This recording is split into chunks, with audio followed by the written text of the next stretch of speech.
Hi hello and welcome back to my YouTube channel. എല്ലാവരും സുഖമായിട്ടിരിക്കുന്നു എന്ന് വിശ്വസിക്കുന്നു. ഞാനും സുഖമായിട്ടിരിക്കുന്നു. അപ്പൊ എന്തൊക്കെയുണ്ട് വിശേഷങ്ങൾ? ഇന്നത്തെ ഈ വീഡിയോ കാണുന്ന എല്ലാവർക്കും മനസ്സിലാവും, അല്ലെങ്കിൽ എന്റെ ഷോർട്ട് വീഡിയോ കണ്ടവർക്കും എന്റെ ഫോട്ടോസ് കണ്ടവർക്കും മനസ്സിലാവും ഈ വ്ളോഗ് എന്തിനെ പറ്റിയുള്ളതാണ്. പിന്നെ കുറെ പേരൊക്കെ തന്നീര് കണ്ടിട്ട് ഊഹിച്ചിട്ടുണ്ടാവും. അതെ, നമ്മൾ ഇന്നൊരു വളകാപ്പ് ഫംഗ്ഷന് പോവാണ്. ഈ ഒരു 10-24 വർഷത്തിനിടയ്ക്ക് എൻ്റെ ജീവിതത്തിൽ ആദ്യമായിട്ടാണ് ഞാൻ ഒരു വളകാപ്പ് ഫംഗ്ഷൻ അറ്റൻഡ് ചെയ്യുന്നതും കാണാൻ പോകുന്നതും. മേ ബി പഠിച്ചതൊക്കെ വേറെ സ്ഥലത്തായതുകൊണ്ടായിരിക്കും എനിക്ക് ഇങ്ങനത്തെ ഒരു ഒറ്റ ഫംഗ്ഷൻ പോലും എനിക്ക് ഇന്നേ വരെ അറ്റൻഡ് ചെയ്യാൻ പറ്റിയിട്ടില്ല. എന്തായാലും ഐ ആം സോ ലക്കി, സത്യമായിട്ടും. എന്താ പറയാ, ഇതൊക്കെ കണ്ടിരിക്കേണ്ട കാര്യങ്ങളല്ലേ. അപ്പൊ എന്തായാലും ഇന്നത് കാണാൻ പോവാണ്. ഈ സംഭവം പരിപാടി നടക്കുന്നത് മാവേലിക്കര ഹരിപ്പാട് ആ റൂട്ടിലാണ് വരുന്നത്. അപ്പൊ ഞങ്ങൾ രാവിലെ ഒരു 8 മണിയൊക്കെ ആയപ്പോൾ ഇറങ്ങിയിട്ടുണ്ടായിരുന്നു. ഫംഗ്ഷൻ ഒരു 12:30 ആകുമ്പോഴാണ് തുടങ്ങുന്നതെന്നാണ് പറഞ്ഞത്. പക്ഷെ നമ്മൾ കുറച്ച് നേരത്തെ ഇറങ്ങിപ്പോയി. അപ്പൊ നേരത്തെ ഇറങ്ങിപ്പോയ സ്ഥിതിക്ക് ഞങ്ങളുടെ കുടുംബാമ്പലം വരുന്നത് ആ ഒരു ഏരിയ തന്നെയാണ് വരുന്നത്. സോ നമ്മൾ പെട്ടെന്ന് ഒരു പ്ലാൻ ഉണ്ടാക്കി അങ്ങോട്ടേക്ക് പോവാന്ന് പറഞ്ഞ് വേറൊരു റൂട്ട് എടുത്തപ്പോഴാണ് ഈ മനോഹരമായ കാഴ്ച ഞാൻ കാണുന്നത്. വണ്ടി ഓടിച്ചിട്ട് ഇത്രയും കാലം ഞാൻ കാണാത്തൊരു പരിപാടിയാണ്. അതായത് റോഡിന്റെ മീതെ കൂടെ വെള്ളം ഒഴുകിക്കൊണ്ടിരിക്കുകയാണ്. നല്ല നല്ല നല്ല അടിയൊഴുക്കുള്ള വെള്ളമാണ് പൊക്കോണ്ടിരിക്കുന്നത് റോഡിന്റെ മുകളിലൂടെ ട്ടാ. എന്തായാലും വരുന്ന ടൂ വീലർ ഉള്ള ആൾക്കാർക്കൊക്കെ നല്ല എട്ടിന്റെ പണിയാണ്. ഫുള്ള് കുളിച്ചിട്ട് ആ വഴി പോകാൻ പറ്റുന്നതാണ് കേട്ടോ. എന്തായാലും അതും നല്ലൊരു അടിപൊളി പരിപാടിയായിരുന്നു. അപ്പൊ ദാ ഇതാണ് നമ്മുടെ കുടുംബാമ്പലം. ഇത് ഒരു 1966 തൊട്ടേ ഉള്ളൊരു പണ്ട് കാലം തൊട്ടുള്ള ഒരു അമ്പലമാണ്. അപ്പം ഇവിടെ ആക്ച്വലി ഇതൊരു രാജാവിന്റെ അമ്പലമായിരുന്നു എന്നാണ് ലൈക്ക് അമ്മൂമ്മയൊക്കെ പറഞ്ഞത്. ഇപ്പൊ രാജാവിന് നടത്തിക്കൊണ്ട് പോയിരുന്ന അമ്പലമാണ്. പുള്ളിക്കാരന്റെ കാലശേഷം ഇത് അവിടുത്തെ നാട്ടുകാരുടെ അമ്പലമായി. അങ്ങനെ ഇത് ഇവരുടെ കുടുംബാമ്പലമായി എന്നാണ് എൻ്റെ അടുത്ത് പറഞ്ഞു തന്നത്. അപ്പം ഈ കാണുന്ന നമ്മളപ്പം ചെന്നപ്പോൾ തന്നെ 10 മണി ആയിട്ടുണ്ടായിരുന്നു. അപ്പത്തിന് നടയൊക്കെ അടച്ചിട്ടുണ്ടായിരുന്നു നമുക്ക്. പിന്നെ എണ്ണയും തിരിയും കാര്യങ്ങളും ഒക്കെ നമ്മൾ പുറത്ത് തന്നെ വെച്ചിട്ട് പുറത്തെ കൽവിളക്കില് തിരി കത്തിച്ചിട്ടുണ്ടായിരുന്നു. അപ്പൊ അവിടെ നമ്മൾ എണ്ണയൊക്കെ ഒഴിച്ചു കൊടുത്തു. പിന്നെ ഈ കാണുന്ന സ്ഥലത്താണ് പണ്ടൊരു ഗുഹ പോലൊരു സംഭവം ഉണ്ടായിരുന്നു അത്രേ. അതിലേക്കൂടെയാണ് രാജാവ് അമ്പലത്തിലേക്ക് വന്നോണ്ടിരുന്നത്. പക്ഷെ ഇപ്പൊ അതൊക്കെ അവര് റീകൺസ്ട്രക്ട് ചെയ്ത് മൊത്തം മാറ്റിയിട്ടുണ്ട്. അപ്പൊ കുറെ ഒരു എന്താ പറയാ, ഒരു 4-5 വർഷം മുന്നേ അല്ലെങ്കിൽ ഒരു 7-8 വർഷം മുന്നേ ഇവര് വന്ന, അതായത് എൻ്റെ പേരൻസ് വിസിറ്റ് ചെയ്ത സമയത്ത് ഈ അമ്പലം ഇത്രയൊന്നും ആക്കിയിട്ടുണ്ടായിരുന്നില്ല. ഫുള്ള് ഇങ്ങനെ ക്ഷയിച്ച് കിടക്കായിരുന്നു എന്നാ പറഞ്ഞത്. അത് മാത്രമല്ല, ഒരുപാട് ആൾക്കാരൊന്നും അങ്ങനെ വിസിറ്റ് ചെയ്യാത്തൊരു അമ്പലമാണ്. അപ്പൊ എന്തായാലും ഈ അമ്പലത്തിന്റെ കുറച്ച് ബാക്കിലേക്ക് ഞങ്ങൾ ഫുള്ള് ചുറ്റിക്കറങ്ങി കണ്ടു കേട്ടോ. ഞാൻ ആദ്യമായിട്ടാണ് പോകുന്നത്. അപ്പൊ നമുക്ക് കിട്ടുന്ന അവസരം നമ്മൾ എന്തായാലും എക്സ്പ്ലോർ ചെയ്യണമല്ലോ. അപ്പൊ എന്തായാലും അവിടെ ചെന്നപ്പോഴത്തേനും ബാക്കിൽ സൈഡിൽ ഒരു പടവ് പോലൊരു സംഭവം ഉണ്ട്. അങ്ങോട്ടേക്ക് ഇറങ്ങി കഴിഞ്ഞ ഒരു നല്ല അടിപൊളി വ്യൂ ആണ്. ഒരു കായലൊക്കെ ഉണ്ട് അവിടെ. എന്തായാലും ഞങ്ങൾ അവിടെ നിന്ന് കുറച്ചു നേരം ഫോട്ടോസ് ഒക്കെ എടുത്തു. ഇനി പറ്റുകയാണെന്നുണ്ടെങ്കിൽ കുറച്ച് നേരത്തെ ഇറങ്ങി, ലൈക്ക് അമ്പലത്തിലേക്ക് പോകാൻ വേണ്ടി തന്നെ ഇറങ്ങി കുറച്ച് നേരത്തെ വന്നിട്ട് എന്താ പറയാ, പ്രാർത്ഥിക്കണം എന്നൊക്കെ ആഗ്രഹമുണ്ട്. അതുപോലെ ഇപ്പോഴും അവിടെ കൺസ്ട്രക്ഷൻ എന്തൊക്കെയോ നടന്നുകൊണ്ടിരിക്കുന്ന ഒരു സ്ഥലം പോലെ എനിക്ക് തോന്നിയത്. കാരണം എന്താ പറയാ, വലിയ കമ്പും കാര്യങ്ങളൊക്കെ വെച്ചിട്ടുണ്ടായിരുന്നു അവിടെ. May be.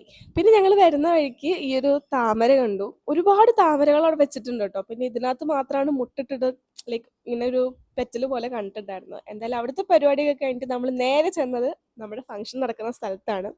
എല്ലാം നല്ല അടിപൊളിയായിട്ട് അറേഞ്ച് ചെയ്തിട്ടുണ്ടായിരുന്നു.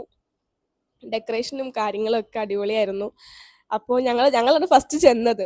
അപ്പത്തേനും പെണ്ണ് ഒരുങ്ങായിരുന്നു. അപ്പൊ നമുക്ക് അന്നേരം കാണാൻ പറ്റില്ല. പിന്നെ കുറച്ച് കഴിഞ്ഞപ്പോഴത്തേനും കണ്ടു. പിന്നെ കുറച്ച് കഴിഞ്ഞപ്പോഴത്തേനും ഫംഗ്ഷൻ അങ്ങോട്ട് സ്റ്റാർട്ട് ചെയ്തു. സ്റ്റാർട്ട് ചെയ്തപ്പോൾ നമ്മുടെ പേരൻസും ഗ്രാൻഡ് പേരൻസും ഒക്കെ പോയിട്ട് വളയിടുക, മഞ്ഞൾ തേച്ച് കൊടുക്കുക. പിന്നെ ഈ സമയത്ത് തന്നെയാണ് ലൈക്ക് 7-ാം മാസത്തിൽ വിളിച്ചുകൊണ്ട് പോണ ചടങ്ങും നടത്തിയത്. അപ്പം രണ്ടും ഒരുമിച്ച് നടത്തിയതാണ്. അപ്പം പലഹാരങ്ങൾ ഉണ്ടായിരുന്നു. അപ്പം എന്തോ 7 കൂട്ടം പലഹാരങ്ങളാണ് ഈ ഒരു ടൈമിൽ കൊണ്ടുവരിക പെണ്ണിന്റെ വീട്ടിൽ നിന്ന്. അപ്പം അങ്ങനെയുള്ള പലഹാരങ്ങളൊക്കെ കുറച്ച് കുറച്ച് പെണ്ണിന് വായിൽ വെച്ച് കൊടുക്കണ്ടായിരുന്നു. എന്താ പറയാ, ഒരു ജെൻഡർ വ്യത്യാസം ഇല്ലാണ്ട് അപ്പൂപ്പന്മാരായാലും അമ്മമ്മമാരായാലും എല്ലാവരും ചേട്ടന്മാരും എല്ലാവരും ചെന്നിട്ടുണ്ടായിരുന്നു. ഞാനും പോയിട്ടുണ്ടായിരുന്നു. ലൈക്ക് ഞാൻ വിചാരിച്ചു കല്യാണം കഴിഞ്ഞവർ മാത്രമായിരിക്കും പോവുക, അല്ലെങ്കിൽ കുട്ടികളുള്ളവർ മാത്രമായിരിക്കും പോവാന്ന് വെച്ചാൽ ഞാൻ ലാസ്റ്റാണ് ഞാൻ പോയത്. എനിക്കറിയില്ലായിരുന്നു എല്ലാവർക്കും ചെയ്യാൻ പറ്റുന്നുള്ളത്. എന്തായാലും ഞാനും പോയിട്ട് വളയൊക്കെ ഇട്ടു, മഞ്ഞളൊക്കെ തേച്ച് കൊടുത്തു. എന്താ പറയാ, ആദ്യമായിട്ട് കാണുന്നതുകൊണ്ടായിരിക്കും എനിക്കൊരു പുതുമയായിരുന്നു. നമ്മളിപ്പോ കല്യാണങ്ങളൊക്കെ നമുക്ക് മുന്നേ കണ്ടിട്ടുണ്ടെങ്കിലും ഇങ്ങനത്തെ ഒരു പരിപാടി ഞാൻ ആദ്യമായിട്ടാണ് കാണുന്നത്. നമ്മൾ ഈ ടി വിയിലൊക്കെ ദിയ കൃഷ്ണയുടെ വ്ളോഗിലും അങ്ങനെയുള്ള വ്ളോഗ്സിലൊക്കെ മാത്രമേ ഞാൻ ഇതൊക്കെ കണ്ടിട്ടുള്ളൂ. അപ്പൊ എന്തായാലും നല്ലൊരു അടിപൊളി ഫംഗ്ഷൻ ആയിരുന്നു. ലൈക്ക് റിലേറ്റീവ്സിനെ അങ്ങോട്ടും കൂടെ മീറ്റ് ചെയ്യാൻ പറ്റി കുറെ കാലത്തിന് ശേഷം. ഞാൻ ഈ ചേച്ചിനെ കാണുന്നത് എനിക്ക് തോന്നുന്നു ഈ ചേച്ചിയുടെ കല്യാണത്തിന് പോലും എനിക്ക് അറ്റൻഡ് ചെയ്യാൻ പറ്റിയിട്ടുണ്ടായിരുന്നില്ല. ആ സമയത്ത് ഭയങ്കര മഴയുള്ള സമയമോ അങ്ങനെ എന്തോ ആയിരുന്നു. അപ്പോൾ അത് അറ്റൻഡ് ചെയ്യാൻ പറ്റിയിട്ടുണ്ടായിരുന്നില്ല. അപ്പം ലൈക്ക് പുള്ളിക്കാരി ഞാൻ കാണുന്നത് തന്നെ ഒരുപാട് വർഷങ്ങൾക്ക് ശേഷമാണ് കാണുന്നത്. അപ്പം അതിലും ഒരുപാട് സന്തോഷമുണ്ട്. പിന്നെന്താ പറയാ, ഒരു നല്ലൊരു ചെറിയ ഗെറ്റ് ടുഗെദർ.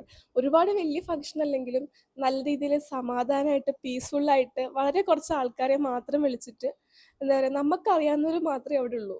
ലൈക്ക് നമ്മൾ തിരിഞ്ഞു നോക്കിക്കഴിഞ്ഞാൽ നമുക്ക് അറിയാത്തതായിട്ട് ആരുമില്ല, നമുക്കറിയാവുന്ന കുറച്ച് ആൾക്കാർ മാത്രമുള്ളൊരു അടിപൊളി ഫംഗ്ഷൻ ആയിരുന്നു.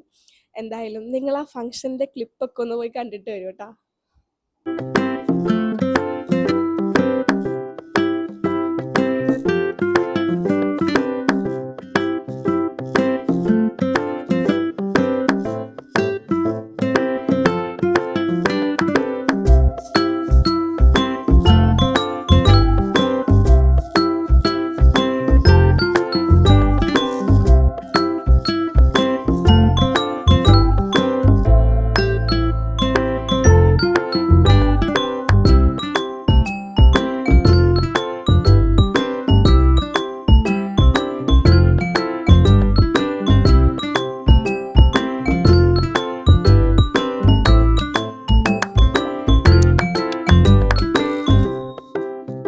സോ ഇതൊക്കെ പറഞ്ഞുകൊണ്ടിരുന്നപ്പോഴാണ് വേറൊരു കാര്യം എനിക്ക് ഓർമ്മ വന്നത്. ഇതൊക്കെ കഴിഞ്ഞിട്ട് ഞങ്ങൾ തിരിച്ച് വീട്ടിൽ വന്ന സമയത്ത് എൻ്റെ അടുത്ത് അമ്മ ചോദിച്ചു, എന്തുകൊണ്ടാണ് പ്രഗ്നന്റ് ആയ വുമൻസ് ഒരു 8 മന്ത്സ് കഴിയുമ്പോൾ എന്തുകൊണ്ട് അമ്പലത്തിൽ കയറില്ല എന്നുള്ളത്.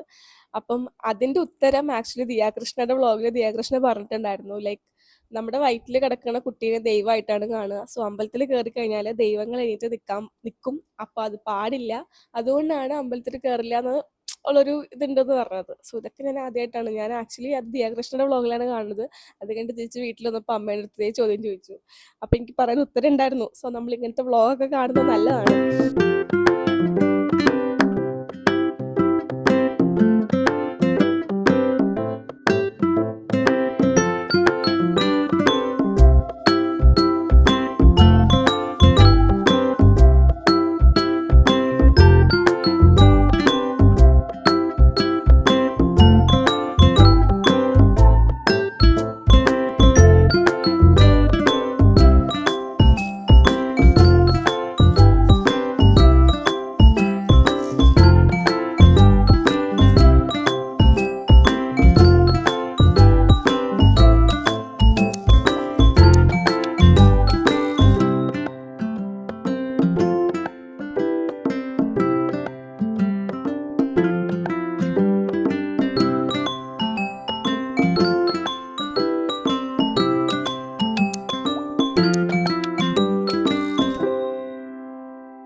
ഈ വീഡിയോയിലെ കുറച്ച് കഴിയുമ്പോൾ നിങ്ങൾക്ക് ഒരു താലം എടുത്തിട്ട് ഇങ്ങനെ ആരതി ഒഴിയുന്ന പോലെ ഒഴിയുന്ന കാണാൻ പറ്റും.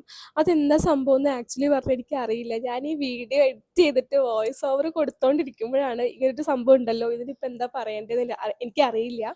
അപ്പം അറിയാവുന്ന ആരെങ്കിലും ഉണ്ടെങ്കിൽ ഒന്ന് കമൻറ്റ് ചെയ്യുക എന്താ സംഭവം എന്നുള്ളത്. എന്തായാലും എന്താ പറയുക, ഇതൊക്കെ കഴിഞ്ഞ് കഴിഞ്ഞപ്പോഴത്തേന് നമുക്ക് ഫുഡ് കഴിക്കാനുള്ള ടൈം ആയിട്ടുണ്ടായിരുന്നു. അപ്പോൾ നല്ല അടിപൊളിയായിട്ട് സദ്യയൊക്കെ കഴിച്ചു. നല്ല അടിപൊളി സദ്യയായിരുന്നു. സദ്യ കഴിച്ച് വയറ് ഫില്ലായി കഴിഞ്ഞു കഴിഞ്ഞാൽ എല്ലാവർക്കും അറിയാം, ഓണത്തിനായാലും വിഷുവിനായാലും സദ്യ കഴിച്ചു കഴിഞ്ഞാൽ നല്ല ഉറക്കം വരും. പക്ഷെ അന്നേരം ഉറങ്ങാനുള്ള മൂഡൊന്നും ഉണ്ടായിരുന്നില്ല. അപ്പൊ കുട്ടികളൊക്കെ ഉണ്ടായിരുന്നു അവിടെ. അപ്പൊ കുട്ടികളൊക്കെ എടുത്ത് അങ്ങോട്ടും ഇങ്ങോട്ടൊക്കെ നടക്കലായിരുന്നു പരിപാടി. പിന്നെ ചേച്ചിയും ചേട്ടനൊക്കെ കഴിച്ചു കഴിഞ്ഞിട്ട് പിന്നെ ഇവർക്ക് പോവാൻ സമയമായപ്പോഴത്തേനും എന്താ പറയാ, അന്നേരം എന്തൊക്കെയോ ഒരു താളത്തില് പാത്രത്തിൽ ഇങ്ങനെ കൊടുക്കുന്നുണ്ടായിരുന്നു ആളുടെ കയ്യില്. അപ്പൊ അതുമായിട്ടാണ് ഇവര് പുറത്തേക്ക് നടന്നു പോകുന്നത്. അപ്പം നടന്നു പോകുന്ന സമയത്ത് തിരിഞ്ഞു നോക്കാൻ പാടില്ല എന്ന് അങ്ങനെ ഒരു സംഭവം കൂടെ ഉണ്ട്. അതെന്താന്ന് എനിക്ക് അറിയില്ല കേട്ടോ. അപ്പം ആ സമയത്ത് നടന്നു പോകുന്ന സമയത്ത് തിരിച്ച് ഓപ്പോസിറ്റ് സൈഡിൽ ആളുടെ ഹസ്ബൻഡും തിരിച്ച് നടന്നു വരും. സോ അവര് തിരിഞ്ഞു നോക്കാൻ പാടില്ല, അങ്ങനെ എന്തോ ഒരു സംഭവം ഉണ്ട്. അപ്പൊ അങ്ങനെയുള്ള കുറച്ച് ആചാരങ്ങളോട് നമുക്ക് കണ്ടിരിക്കാൻ പറ്റി.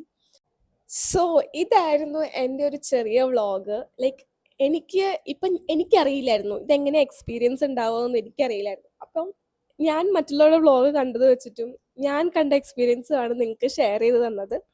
എന്തായാലും ഈ വീഡിയോ എല്ലാവർക്കും ഇഷ്ടപ്പെട്ടു എന്ന് വിചാരിക്കുന്നു. ഇഷ്ടപ്പെട്ട് കഴിഞ്ഞാൽ ലൈക്ക് ചെയ്യാനും ഷെയർ ചെയ്യാനും കമൻറ്റ് ചെയ്യാനും മറക്കണ്ട. ഉറപ്പായിട്ടും താഴെ കാണുന്ന ബെല്ലൈക്കൺ കൂടെ പ്രസ് ചെയ്ത് കഴിഞ്ഞാൽ ഞാൻ ഇടുന്ന വീഡിയോസ് നിങ്ങൾക്ക് നോട്ടിഫിക്കേഷൻ ആയിട്ട് കിട്ടുന്നതായിരിക്കും.